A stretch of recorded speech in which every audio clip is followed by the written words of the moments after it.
The message arrived at Galactic Council headquarters during what humans would have called the midnight shift. Most senior officials had retired to their quarters, leaving only essential personnel to monitor communications across the 1,000 worlds under Council protection.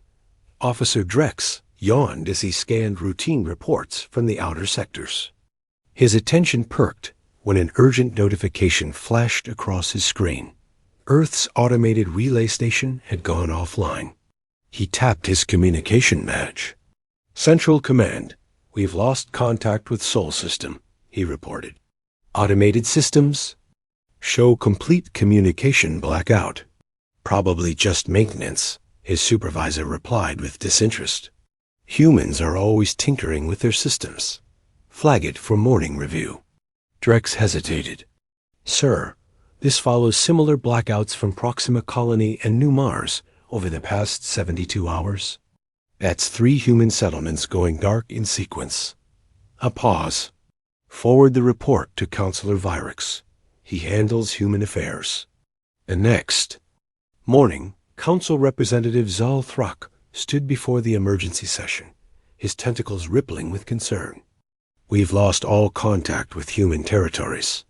Not just government channels, but commercial, personal, and automated systems." "Everything?" The chamber filled with murmurs. Counselor Vyrix, an elegant being with luminescent skin, addressed the gathering. "Let us not overreact. Humans are unpredictable. Perhaps this is their response to our recent decision. Just 3 months earlier, humanity had been denied a council seat for the 3rd time. The debates had been heated, with several influential council races arguing that humans were too unpredictable and culturally immature for full membership. "This seems extreme, even for humans," said Zelthrek. "I've ordered reconnaissance vessels to investigate." 2 days later, the first reports arrived. The reconnaissance ships found Earth cities intact but empty. Meals sat uneaten on tables. Vehicles remained parked in neat rows. Power still flowed to buildings. There were no signs of struggle, no evidence of mass casualties. Just absence. The council chambers erupted in chaos as the reports were shared. Could it be a weapon test gone wrong?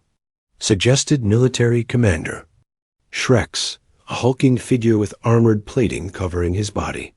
"Impossible," replied Science Director Melna. "Our sensors detect no radiation, no chemical agents, no biological contaminants. Besides, where are the bodies?" Council Intelligence Director Krellmore, who had always maintained a special interest in human activities, spoke next.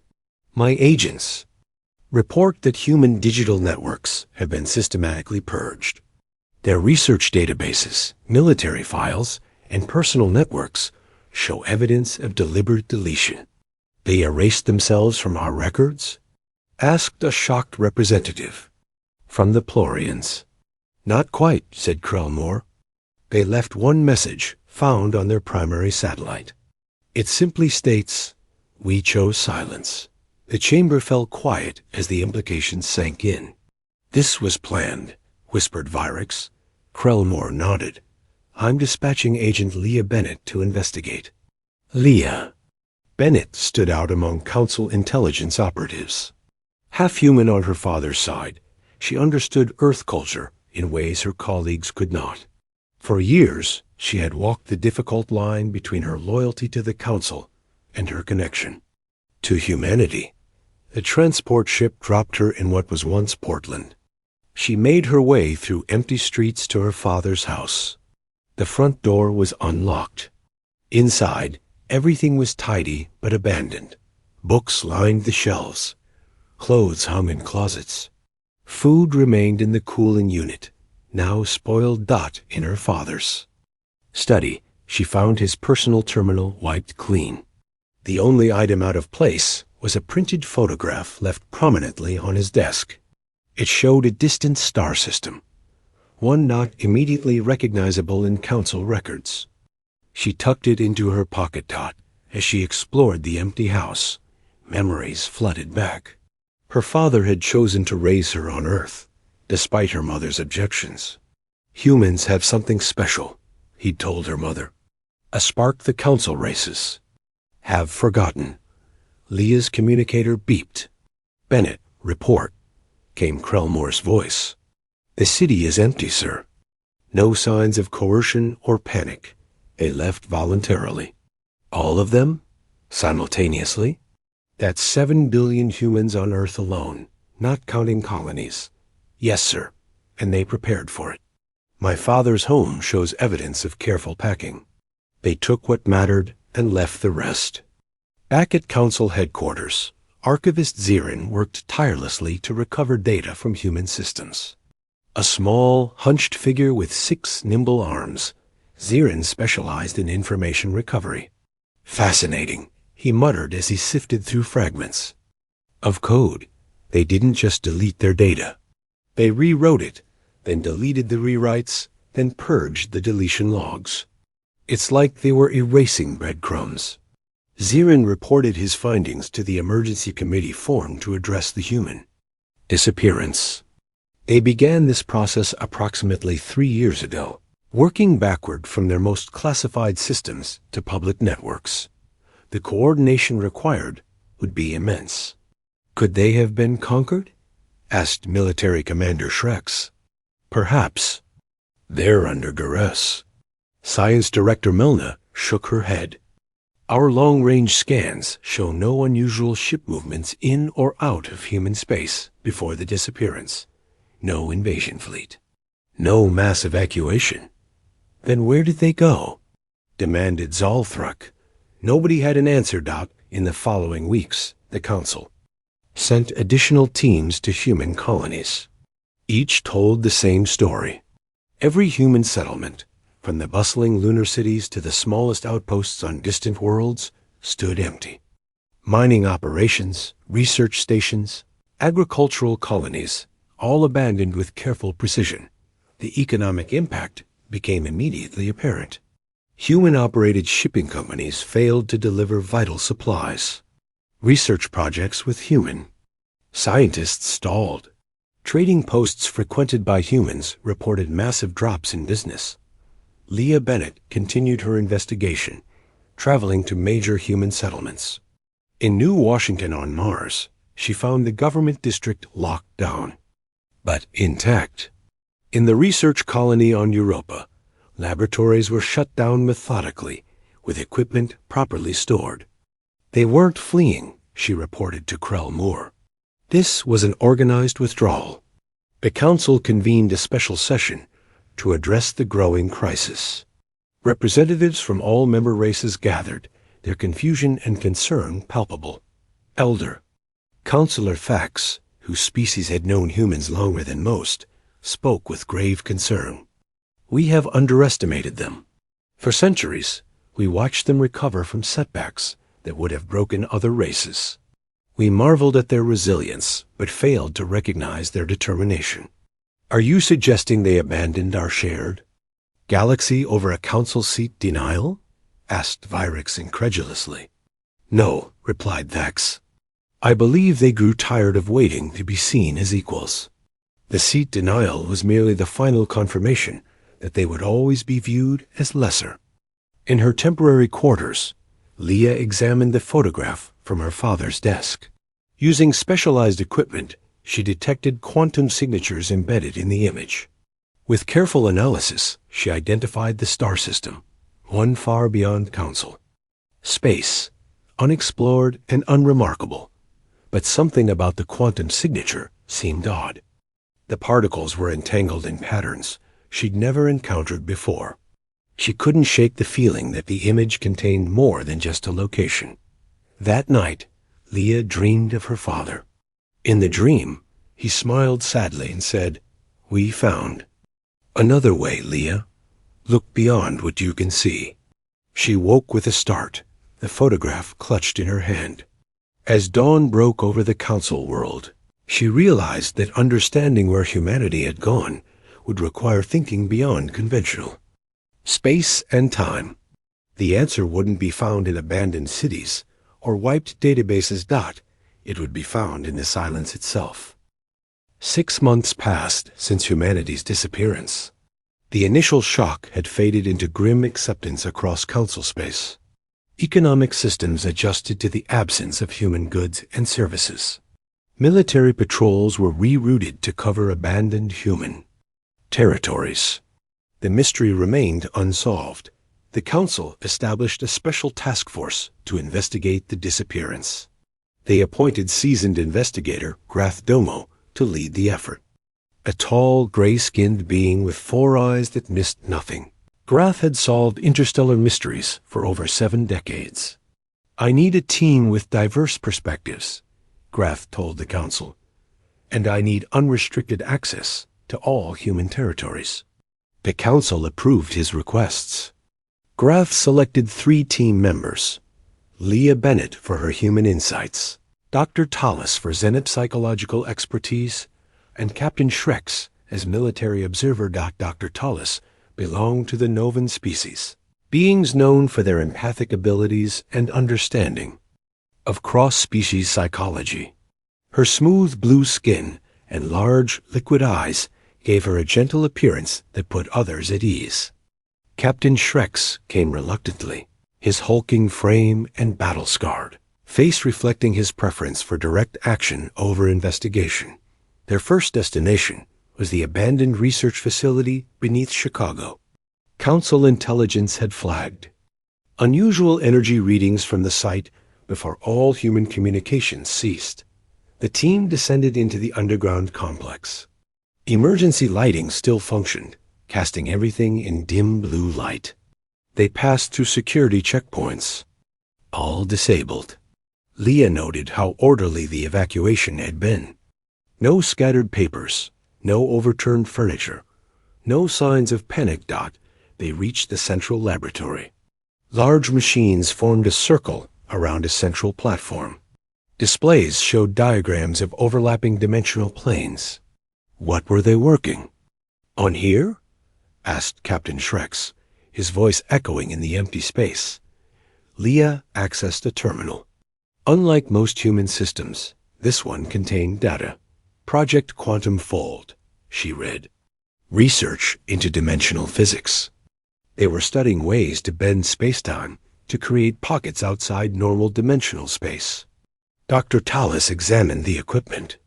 This technology is far beyond what humans were believed to possess. These machines manipulate quantum fields at levels we thought impossible for their science. How long were they developing this? Asked Grath. Leah scrolled through project logs. According to this, over 50 years. The project began before humans achieved reliable interstellar travel. Captain Shrex growled in surprise. Impossible. Council surveillance would have detected such advanced research, unless they deliberately concealed it, said Grath. We need to find someone who knows more. The task force received word of a human named Alan Foster living on a trading outpost in the Proxima system. He had been off-world during the disappearance, working as a trader. When they arrived at the outpost, they found a nervous man packing his belongings. I was wondering when you'd find me, Alan said, gesturing for them to enter his small quarters. I figured I was the only human left in council space. You didn't join the others, said Leah. Why? Alan shrugged. Bad timing. I was in deep space when the final call went out. By the time I got the message, the window had closed. What window? Asked Grath. What happened to your people? Alan looked at them with tired eyes. They voted, you know. Every human. The council thought we were just angry about being rejected again. We weren't angry. We were finished waiting. Waiting for what? Pressed Leah. For the council to see us as equals. For a chance to develop without interference. Alan poured himself a drink. Did you know 3 different council races have been secretly sabotaging human advancement for centuries? Your precious council knew and said nothing. Captain Shrex stepped forward aggressively. That's a serious accusation. It's the truth. Alan replied calmly. We discovered the proof 20 years ago. Surveillance devices in our research facilities. engineered failures in our power systems, targeted assassinations of our brightest minds disguised as accidents. The team exchanged uncomfortable glances. Dr. Tallis spoke gently. If this is true, why didn't humanity bring evidence to the Council? Alan laughed bitterly. We did, 3 times. The evidence was declared insufficient, and investigations were closed. That's when we started looking for another option. After interviewing Alan Foster, the team split up to pursue different leads. Captain Shrex accessed military records, discovering that thousands of specialized ships had been constructed in secret orbital facilities in the weeks before the disappearance. The designs showed unconventional propulsion systems, unlike anything in Council records. Dr. Tallis analyzed psychological profiles of human leaders, noting a pattern of increasing disillusionment with Council politics. They maintained a public face of cooperation while privately preparing for separation. She reported, Leah focused on the mysterious photograph from her father's desk. Working with Council scientists, she determined the quantum signature contained encoded information. When properly decoded, it revealed technical specifications for a device capable of generating immense energy. Grath coordinated their findings, gradually assembling a disturbing picture. Humans were planning this for decades, he told his team. They developed technologies in secret, built hidden infrastructure, and prepared their entire species for a coordinated action. Their investigation led them to a disturbing discovery. In a secure Council archive, they found classified reports confirming Alan Foster's claims. 3 Council races, the Viridi, the Talax Confederation, and the Zirad, indeed conducted operations to slow human advancement. Council leadership had known and chosen not to intervene. They feared human potential, said Grath, reviewing the reports. These documents show the Viridi ambassador warning that humans could outpace all Council races within 2 centuries if left unchecked. Captain Shrex examined military assessments. Human adaptability was classified as a potential security risk. Their ability to recover from setbacks and improve their technology was unprecedented. Dr. Tallis reads psychological evaluations of human behavior. Council psychologists noted humans' unusual ability to cooperate during crises despite their internal divisions. They concluded this made humans unpredictable and potentially dangerous as a unified force. Leah felt a mix of anger and validation. So the Council actively worked against humanity while pretending to welcome them into galactic society. As their investigation continued, the team tracked energy anomalies similar to those found in the Chicago facility. These led them to a remote mining colony where they discovered Kyle Richards, a human scientist living in disguise among alien miners. When confronted, Kyle initially denied his identity. After Leah showed him her father's photograph, he agreed to talk under protection. Project Exodus wasn't about leaving our solar system, Kyle explained in a secure room on the team's ship. It was about leaving your reality. What does that mean? Asked Grath. Humanity discovered something fundamental about the universe, Kyle said. Consciousness itself can reshape dimensional boundaries. With enough minds focused on the same outcome, reality becomes malleable. Dr. Tallis leaned forward. You're suggesting humans found a way to create an alternate dimension? Kyle nodded. Not just create it, inhabit it. A consensus reality outside the known universe. A place where we could rebuild without interference. Captain Shrex scoffed. That's impossible. No species has that capability. No Council species, corrected Kyle. Your peoples have been spacefaring for thousands of years, yet you still think linearly about dimensions. Humans approached the problem differently. We asked what would happen if billions of minds simultaneously imagined the same alternate space. Leah thought about her father's photograph. The quantum signature. It's not just coordinates in space, is it? It's coordinates in dimensional space. Kyle smiled sadly. Your father left you a breadcrumb, Leah. He hoped you would understand someday.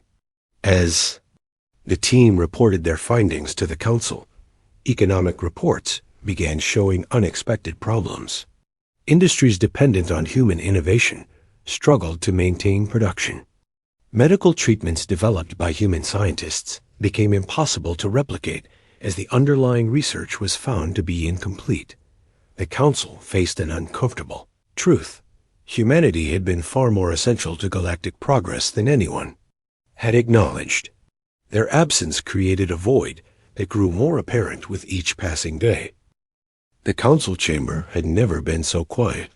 Representatives from 100 worlds sat in stunned silence as they absorbed the findings presented by Graf Domo and his team. The evidence was clear and damning. For centuries, certain council races had actively undermined human advancement while the council leadership looked the other way. Councilor Zex, a senior representative of the Verity, rose to speak. His tall, slender form seemed to wilt under the collective gaze of his peers. Yes, we feared human potential. We saw their adaptability, their creativity in crisis. Some of us believed they would eventually surpass us all. So we ... contained them. Angry murmurs spread through the chamber. Elder Counselor Thax slammed his ceremonial staff against the floor, calling for order. We gather here not to assign blame, but to understand what has happened and what it means for our future. Graf Domo stepped forward. My team has confirmed that humanity discovered a fundamental truth about reality. Kyle Richards explained that consciousness itself can reshape dimensional boundaries. The combined will of billions of humans created what he called a consensus reality outside our universe. Preposterous, said a representative from the Zir Collective. No species possesses such capability. Dr. Tallis addressed the skepticism directly. The evidence suggests otherwise. We found experimental data in the Chicago facility showing successful small-scale dimensional shifts. Human minds working in concert demonstrated measurable effects on quantum fields. Captain Shrex, surprising even himself, defended the findings. Their ships were designed not for interstellar travel, but for dimensional transition. They created vessels that could carry their people through the barrier between realities. And they all went willingly? Asked a bewildered council member. Leah Bennett stepped forward. They voted. Not just governments or leaders, but every human. They chose to leave rather than remain in a galaxy that had actively worked against them for centuries. The implications sank in slowly across the chamber. Humanity hadn't fled in fear or anger. They had simply decided that coexistence with the council races no longer served their interests. Meanwhile, reports from across council space revealed a growing crisis. The galactic economy, long dependent on human innovation in unexpected ways, began showing signs of serious strain. Medical treatments developed by human scientists became increasingly difficult to replicate. Computational systems designed by humans began failing without their creators. Maintenance. In a secure meeting room adjacent to the main chamber, Graf's team continued their work. Leah focused on the quantum signature in her father's photograph. It's not just coordinates, she explained to her teammates. It's a formula for creating a dimensional anchor point, a place where our reality and theirs might still connect. Could we use it to contact them? Asked Dr. Tallis. Possibly, said Leah. But should we? They left deliberately. Graf considered this. The council needs to decide whether to attempt contact or let humanity go. Either choice carries profound implications. As debates raged in the council chamber, Kyle Richards provided more details about Project Exodus. Under protection in a secure facility, he explained to Graf's team how humanity had prepared for their departure. For decades, we conducted small experiments, teaching people to focus their consciousness toward creating dimensional pockets, Kyle said. We discovered that children were especially adept at it. Their minds weren't yet fixed in conventional thinking about reality. So you trained your children to imagine another world? Asked Dr. Tallis. Fascinated, Kyle nodded. We incorporated it into education. Games that were actually mental exercises in dimensional thinking. Stories that prepared them for the concept of shifting between realities. By the time the final vote came, 3 generations of humans understood what needed to be done. And where did they go? Pressed Captain Shrex. Everywhere and nowhere, Kyle replied. The consensus reality exists alongside this one, but separate from it. Imagine a parallel dimension that humans collectively willed into existence and physically transported themselves into. The implications stunned the team. Humanity hadn't just developed advanced technology. They had fundamentally changed what was believed possible. In the days that followed, the Council struggled to address the cascading problems caused by humanity's absence. Agricultural systems failed as human-designed crop variants proved unstable. Without ongoing maintenance, transportation networks experienced disruptions as automated systems lost functionality. The galactic market, the economic heart of Council space, reported unprecedented volatility. Industries that had relied on human workers or innovation saw their values plummet. Economic analysts projected severe recessions across multiple sectors. Councillor Virix, who had once dismissed human membership as unnecessary, now led a committee addressing the crisis. We must acknowledge a difficult truth, he told his fellow council members. Humanity had become essential to our shared prosperity, yet we treated them as dispensable. As the crisis deepened, Leah made a breakthrough with her father's quantum signature. Working with the best council scientists, she determined it could indeed establish temporary communication with the dimensional space humanity now inhabited. It would be like opening a window between realities, she explained to the council. Not large enough for physical transfer, but sufficient for communication. The council debated fiercely whether to attempt contact. Some argued humanity had made their choice and should be left alone. Others insisted that reconciliation must be attempted. What would we even say to them? Asked Councillor Zex. After everything that's been revealed, what right do we have to ask them to return? Elder Councillor Thax, his ancient eyes filled with wisdom born of centuries, addressed the chamber. Perhaps we should not ask them to return. Perhaps we should simply acknowledge our mistakes and wish them well in their new existence. While the council deliberated, Leah spent hours staring at her father's photograph. She remembered his words from years earlier. Humans have a spark the council races have forgotten. Now she understood what he meant.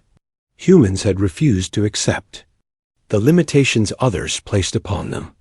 When denied a seat at the galactic table, they had created their own. Dr. Tallis joined Leah one evening as she worked. Your father left this for you specifically, the Zenith psychologist observed. He wanted you to understand. Leah nodded. He knew I'd be caught between worlds. Half human, raised to appreciate my heritage, but working for the council. He wanted me to know this wasn't an impulsive decision or an angry reaction. This was humanity taking control of its own destiny. Will you try to join them? Asked Dr. Tallis gently. Leah considered the question. I don't know if I can. The window Kyle described has closed. But I can make sure the council understands what really happened. The humans didn't just disappear. They evolved beyond the reality we tried to confine them to. The council finally voted to attempt communication using the quantum signature from Leah's photograph. They constructed a device according to the specifications embedded in the image. On the day of activation, representatives from all council races gathered to witness the attempt. Leah operated the controls, her hands steady despite the weight of the moment.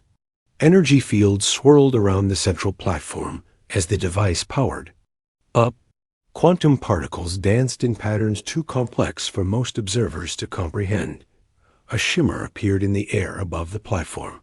Not an image or a portal, but a ripple in reality itself. Then, across all communication systems in Council space, a single message appeared. We are watching. We are building. We are becoming. The message lingered for exactly 1 minute before the quantum field collapsed. The communication window closed. Analysis confirmed the message had originated from outside known dimensional space. Humanity had answered. They were out there, beyond conventional reality, aware of what transpired in the universe they had left behind. The implications sent shockwaves through Council space. Humanity hadn't just left, they were evolving into something the Council races could barely comprehend. The Council faced a stark new reality.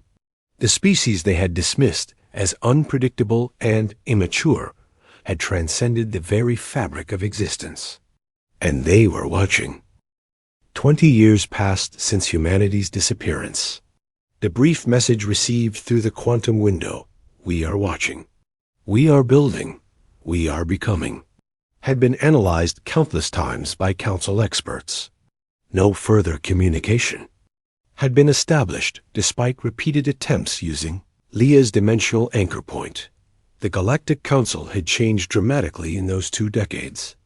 The revelation of systematic sabotage against human advancement had triggered reforms across Council institutions. 3 member races implicated in the sabotage faced sanctions and lost their voting rights for a decade. New transparency laws required all Council decisions to be made public. Yet these changes came too late to prevent the cascading crisis that followed humanity's departure. 3 interstellar wars erupted over resources previously managed by human diplomats. The Verity and Zur Collective, once close allies, now fought over trade routes that humans had helped establish. The Proxima sector, once a model of cooperation under human guidance, descended into territorial disputes. Leah Bennett, now a senior Council advisor, reviewed reports of the latest border skirmish. Her office windows overlooked the Council capital, its gleaming towers a stark contrast to the troubles facing the galaxy. At 55, her face showed signs of her human heritage in the fine lines around her eyes. Her position as liaison for dimensional research made her one of the most important figures in Council space that her communication panel chimed. Advisor Bennett, the Council session is beginning, said her assistant. Leah gathered her materials and headed to the chamber. Today's session would address the growing problem of dimensional echoes, places where the fabric between realities thinned, allowing glimpses into the world humanity had built. The first such echo had appeared 5 years earlier near what was once a human colony on Tau Ceti. Council observers reported seeing vast city ships traversing between stars, technology centuries beyond current capabilities, and evidence of terraforming on scales previously deemed impossible. Since then, hundreds of echoes had been documented across former human territories. They lasted from seconds to hours, offering tantalizingly brief glimpses into humanity's new existence. The scientific community was divided over whether these echoes were accidental or deliberate demonstrations of human advancement. Not in the Council chamber. Representatives from 87 worlds gathered. Their numbers had dwindled as some races withdrew from galactic affairs, preferring isolation in these uncertain times. Council Chair Zith, who had replaced Thax after the Elder's passing, called the session to order. We gather to address the increasing frequency of dimensional echoes and their implications for Council space. Science Director Velmer presented the latest findings. Echo events increased by 48% in the past year. Analysis suggests they are not random, but follow a pattern consistent with deliberate formation. Are you suggesting humans are creating these windows between realities? Asked a representative from the Plurian Confederation.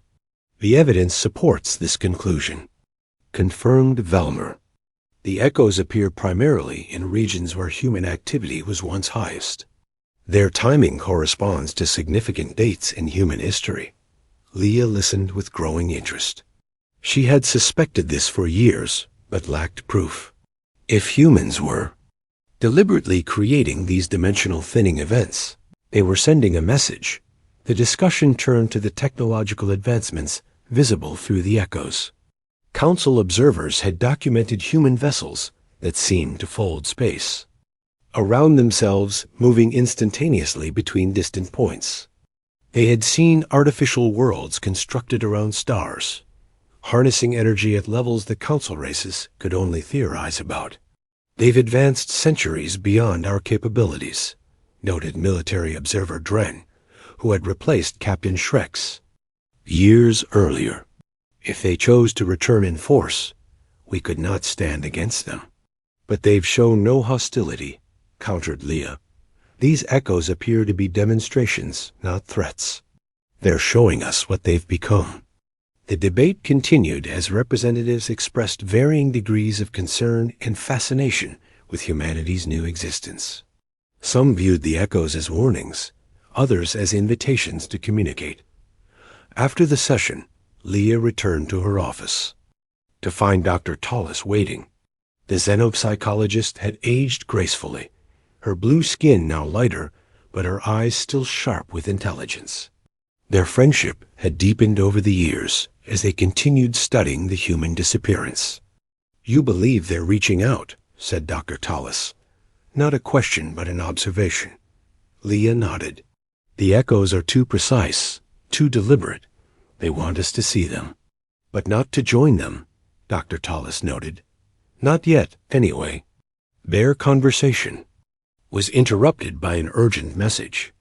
A new echo had appeared, the largest ever recorded near Earth's former position in the Sol system. Council observation vessels were already en route. Within hours, reports flooded in. This echo was different. Previous glimpses had shown fragments of human achievement, a ship here, a colony there. This showed an entire star system transformed. Earth itself appeared to exist simultaneously in multiple dimensional planes, its continents reshaped, its oceans glowing with bioluminescent life.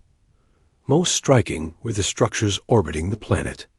Not space stations as the council races built them, but vast, organic-looking constructs that seemed to grow rather than being built. They pulsed with energy patterns that defied conventional analysis. The echo lasted nearly 6 hours, long enough for detailed observations. When it finally faded, the scientific community worked frantically to understand what they had witnessed. Meanwhile, a movement called the Remembrance gained prominence across council space. Led by Lisa Woodward, a human-Altarian hybrid, the group argued that the council's treatment of humanity should be formally acknowledged as a crime. Her speeches drew massive crowds on dozens of worlds. "We must recognize that the greatest species to join our galactic community was driven away by fear and prejudice," Lisa told her followers. "Humanity didn't abandon us. We pushed them beyond the boundaries of our reality." The Remembrance movement grew from a fringe group to a major political force. Its members wore symbols combining human writing with dimensional mathematics. They studied human history and culture, preserving what little remained after the systematic data purge. Council leadership viewed the movement with concern. Some feared it might lead to further instability. Others saw it as a necessary reckoning with past mistakes. Leah maintained a cautious distance from the Remembrance, though she privately agreed with many of their positions. Her official role required neutrality, even as her human heritage pulled her toward sympathy with their cause. One evening, as she worked late in her office, Leah received an unexpected visitor. Councillor Vyrix, now elderly but still active in galactic politics, arrived unannounced. "You've seen the latest analysis of the Sol Echo," he said without preamble. Leah nodded. "The dimensional mathematics are unlike anything we've seen before. Humanity has developed entirely new frameworks for understanding reality." Virix lowered himself carefully into a chair. Council futurist Myra Vex has completed her 50-year projection. I thought you should see it before tomorrow's session. He handed Leah a data crystal. The contents made her breath catch. Myra Vex's analysis showed that without humanity's unique approach to innovation, the Council races faced stagnation within 2 centuries. Resource depletion, technological plateaus, and cultural calcification would slowly erode the foundations of galactic civilization. The report concluded with words that sent shivers through Leah. We needed them more than they needed us. What will you tell the Council? Asked Leah. The truth, said Virix wearily, that our ancestors' fear may have doomed us all to slow decline. As they spoke, observation posts across Council space reported a new phenomenon. The dimensional anchor, point created from Leah's father's photograph dormant for 20 years, despite repeated activation attempts, suddenly pulsed with energy. Communication systems throughout Council territory simultaneously received the message. 25 years have passed in your time. We have built what we needed to build. Now we offer a choice. The message came not from Council communicators, but directly into every system capable of receiving transmissions. Analysis confirmed it originated from outside conventional dimensional space. Humanity had reached out again. After 20 years of silence, they were ready to speak. And this time, it seemed they had something to offer. The Council faced a moment of truth. Would they approach humanity as supplicants, seeking help to avert their projected decline? Or would they maintain the pretense of galactic superiority that had driven humans away in the first place? As dawn broke over the Council capital, representatives from all member worlds gathered for what might be the most important session in Council history. The choice they made would determine the future of all their civilizations. 50 years after humanity's disappearance, the Galactic Council had been in constant session for 3 days. Representatives debated how to respond to the message that had appeared across all communication systems. 25 years have passed. In your time, we have built what we needed to build. Now we offer a choice. No further explanation had followed. The dimensional anchor point remained active but silent, waiting for the Council's response. On the 4th day of deliberations, alarms sounded throughout the Council capital. A ship had appeared in orbit. It had not approached through normal space, but had simply materialized, defying all known physics. Scans showed it existed partially in multiple dimensions simultaneously. We're receiving a transmission, reported the security chief. A single human requests permission to address the Council. The chamber fell silent. After half a century, a human had returned. Leah Bennett, now 75 years old and the most senior Council advisor, spoke first. Grant permission immediately. Prepare the formal reception protocols. Hours later, the visitor arrived at the Council chamber. He looked human, but somehow more his physical form seemed to shimmer slightly at the edges, as if not fully anchored in conventional reality. He introduced himself as Ambassador Scott Miller. Scott's eyes showed awareness beyond ordinary perception. When he spoke, his voice carried unusual harmonics that made listeners feel as if they heard more than just words. Greetings from humanity. He said simply, I've come to explain our offer.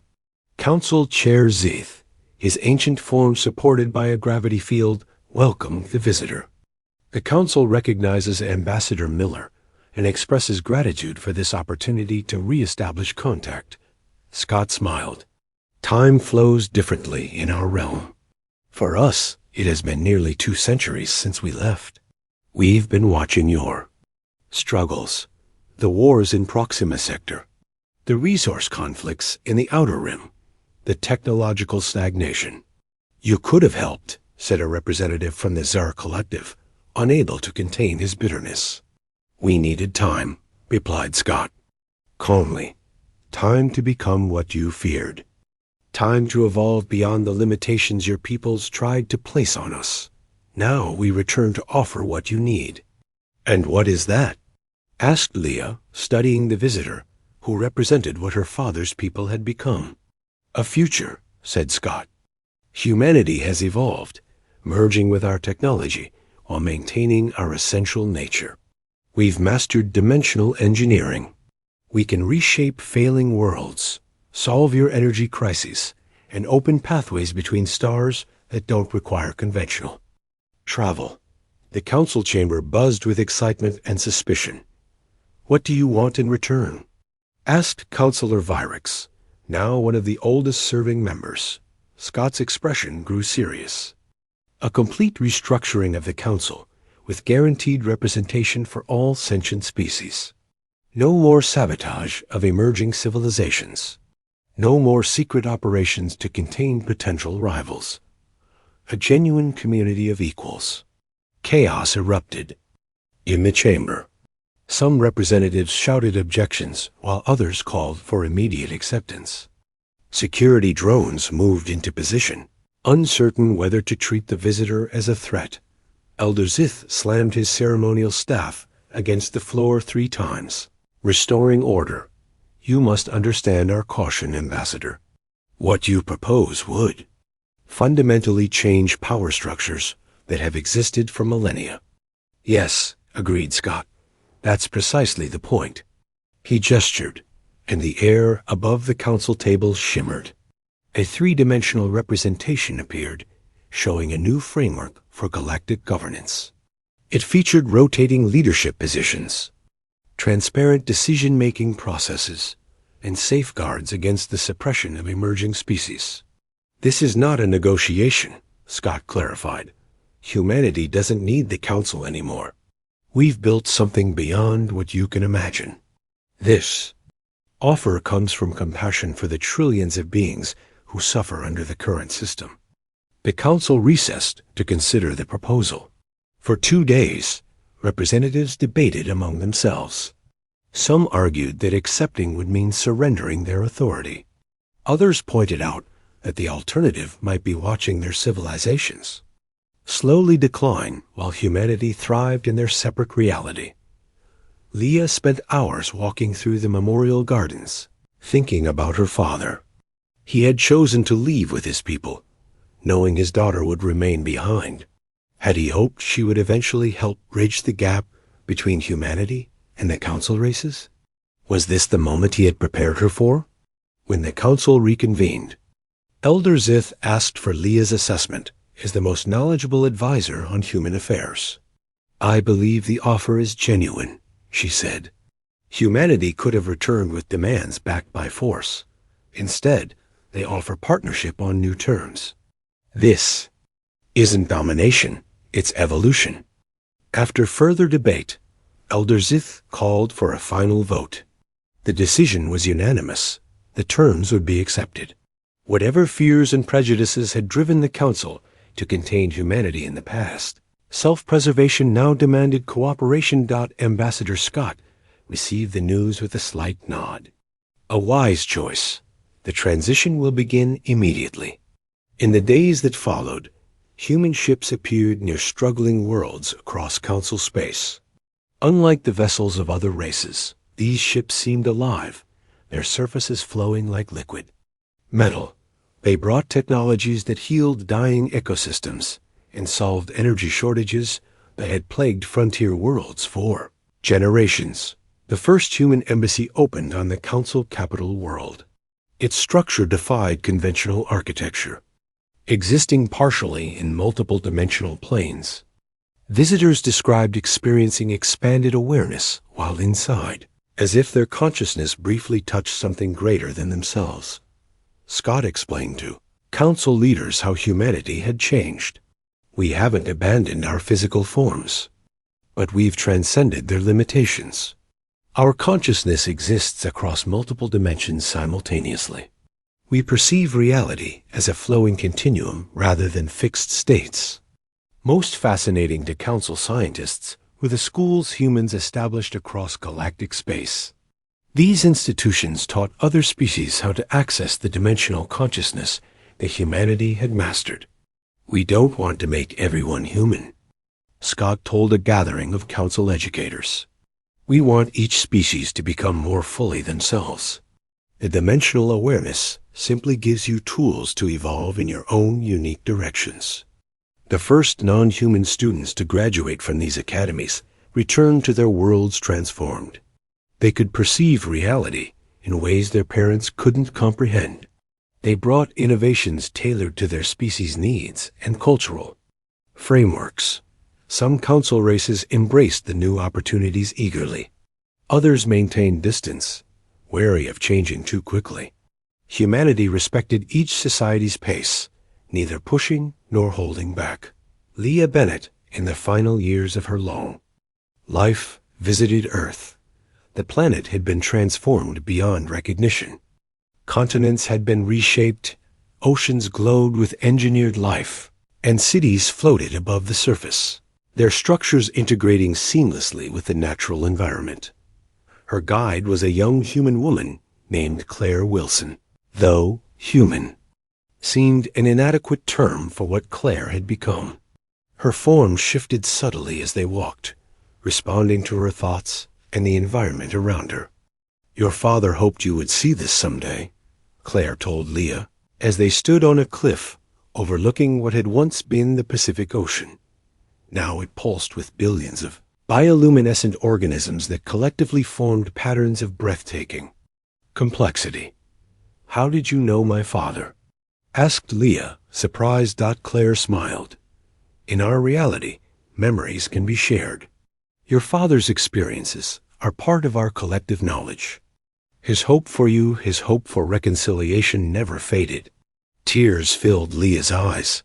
Did we wait too long? Could this have happened without the separation? The council would never have accepted true partnership without experiencing life without us, Claire said gently. Sometimes relationships must break before they can be rebuilt on better foundations. As her visit concluded, Leah was invited to address the human governing collective. Standing before thousands of evolved humans, their forms shimmering with dimensional energy, she spoke from her heart. "I've lived in both worlds born of humanity, but serving the council. I've seen the worst and best of both. Today I see the beginning of something greater than either could have achieved alone." When Leah returned to council space, she found societies in transformation. The rigid hierarchies that had defined galactic civilization for millennia were giving way to more fluid, adaptive structures. Species that had been marginalized found their voices amplified in the new order. Scott Miller's final address to the Reformed Council became the most watched broadcast in galactic history. "You thought our strength was in our ships, our weapons, our technology. But our true power was always in our ability to imagine worlds beyond the one we were given, and then to build them. Now we offer you the same, not to become human, but to become more of whatever you truly are." The last image Leah witnessed before her death showed thousands of new ships departing Earth's solar system. They carried representatives of every council, raced to train in humanity's dimensional academies, the first students of a new galactic order. Humanity had vanished silently. The council had realized the truth too late. But in the end, both had found something better than either could have imagined alone.